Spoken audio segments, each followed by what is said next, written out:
বিদায়ী বক্তব্য রাখবে মোসাম্মদ নাফিসা। এসএসসি পরীক্ষার্থীদের বিদায়ে আবেগঘন আয়োজন। কান্থনাগার দ্বিমুখী উচ্চ বিদ্যালয়ে দোয়া মাহফিল অনুষ্ঠিত। সামার কিংবা উইন্টার, সব সময় স্পিড দরকার। স্পিড। মোহাম্মদ পলাশ শেখের রিপোর্টে দেখুন বিস্তারিত। সিরাজগঞ্জের কাজীপুর উপজেলার টেকানী ইউনিয়নের ঐতিহ্যবাহী কান্তনগর দ্বিমুখী উচ্চ বিদ্যালয়ে এসএসসি 2026 সালের পরীক্ষার্থীদের বিদায় উপলক্ষে এক আবেগঘন বিদায় অনুষ্ঠান ও দোয়া মাহফিল অনুষ্ঠিত হয়েছে।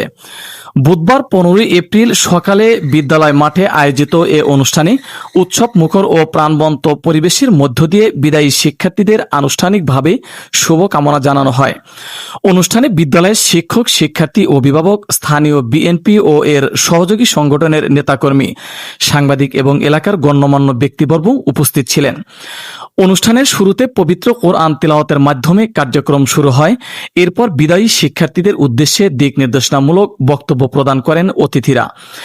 বক্তারা বলেন, এসএসসি পরীক্ষা শিক্ষা জীবনের একটি গুরুত্বপূর্ণ মাইল ফলক, যা ভবিষ্যৎ গঠনের প্রথম ধাপ। শিক্ষার্থীদের আত্মবিশ্বাস, কঠোর পরিশ্রম ও সততার সঙ্গে পরীক্ষায় অংশগ্রহণের আহ্বান জানানো হয়। বক্তারা আরও বলেন, শুধু ভালো ফলাফল অর্জনই নয়, একজন আদর্শ মানুষ হিসেবে গড়ে ওঠাই জীবনের আসল লক্ষ্য। দেশ ও জাতির কল্যাণে নিজেদের যোগ্য করে গড়ে তুলতে শিক্ষার্থীদের প্রতি আহ্বান জানানো হয়। অনুষ্ঠানে বিদায়ী শিক্ষার্থীদের মাঝে আবেগঘন পরিবেশের সৃষ্টি হয়।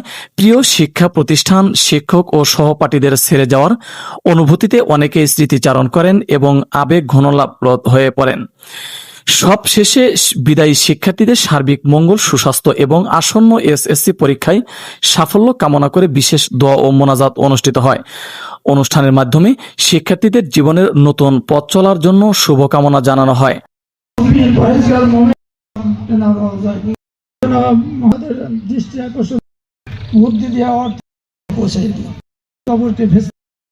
S MP news 24 news desk.